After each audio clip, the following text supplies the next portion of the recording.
तो hello friends, मैं हूं अभिषेक एंड आप सभी का स्वागत है हमारे यूट्यूब चैनल पे। तो गाइस यार, आज के इस वीडियो में हम लोग एक पावरफुल स्पीकर बनाने वाले हैं जो कि बहुत ही तगड़ा होने वाला है। एंड आप लोग इसका बेस देखने के बाद कहोगे वाह भाई क्या बनाया। तो इसको बनाने के लिए यहाँ पे सिंपली मैं एक स्पीकर लूंगा जो कि 4 वॉट का है एंड यहीं पे एक ऑडियो बोर्ड का यूज करूंगा जो कि मैंने पुराने एम्पलीफायर बोर्ड से निकाला है, जो कि डीजे वगैरह आपने देखा होगा। एंड इसमें काफ़ी सारे फीचर्स मिल जाते हैं जिसमें कि आप बहुत कुछ कनेक्ट कर सकते हो। तो इसको बनाने के लिए सिंपली यहाँ पे मैं पीवीसी शीट का यूज करूंगा। तो सबसे पहले इसका मैं मार्किंग आपको दिखा देता हूँ फटाफट से। तो फाइनली गाइस, मैंने सारे पीसेस को कट कर लिया है अपने शेप के अकॉर्डिंग, आप लोग देख सकते हो। तो सबसे पहले एक पीवीसी शीट का टुकड़ा लेंगे एंड इस पर हम लोग स्पीकर का मार्क करके कुछ इस तरीके से सर्कुलर शेप में कट कर लेंगे। तो फटाक से मैं करके आपको दिखा देता हूँ।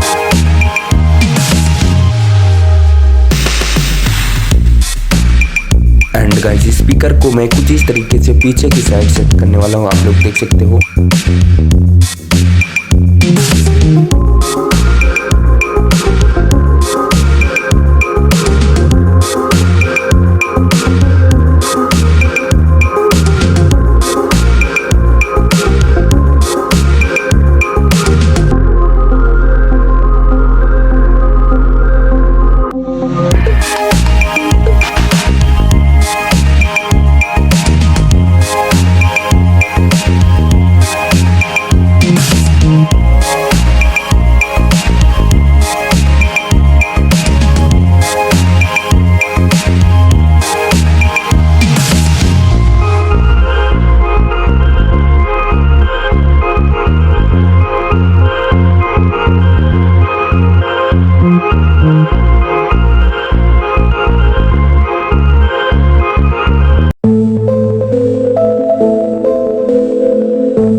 Bluetooth mode.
It's